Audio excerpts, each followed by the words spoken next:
Lors de la présentation de l'équipe il y a quelques jours, Pierre Moscovici n'a pas cité Laurent Fabius directement de l'équipe de campagne, mais il a dit qu'il continuait quand même à travailler aux premières mesures du quinquennat. Oui, c'est juste. Est-ce qu'il y a d'autres personnes qui, comme lui, ne sont pas officiellement dans l'équipe, mais travaillent avec vous? On pense par exemple à Lionel Jospin, qui est un proche de François Hollande. Est-ce qu'il travaille directement dans l'équipe de campagne, enfin, ou à côté de l'équipe de campagne en l'occurrence? Oui, je sais que François Hollande l'a évidemment sollicité et associé. Qu'est-ce qu'il fait? Quel rôle il a?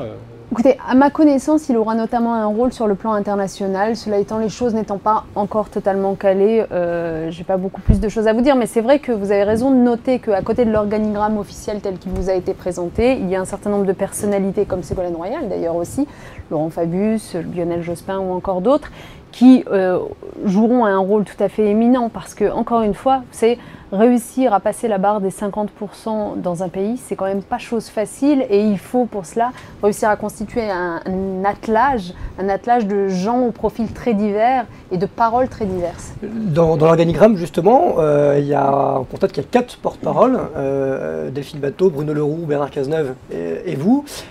Concrètement, au quotidien, comment vous vous organisez pour porter la parole du candidat? Vous répartissez les rôles? Il y a une spécialité pour chacun Je sors, par exemple, précisément d'une réunion avec eux. Nous sommes des porte-paroles généralistes, donc nous ne sommes pas sur telle ou telle thématique. D'ailleurs, vous aurez noté dans l'organigramme de campagne qu'ont été définis un certain nombre de pôles thématiques à la tête desquels vous trouvez des gens compétents.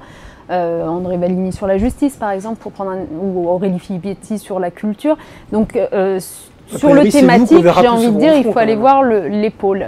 Nous sommes là pour tous les jours partir au front pour faire le travail que j'évoquais tout à l'heure, rappeler le bilan et défendre le projet. Et nous concertons régulièrement, évidemment, et la façon dont nous partageons la tâche, j'allais dire, c'est une question de disponibilité, tout simplement.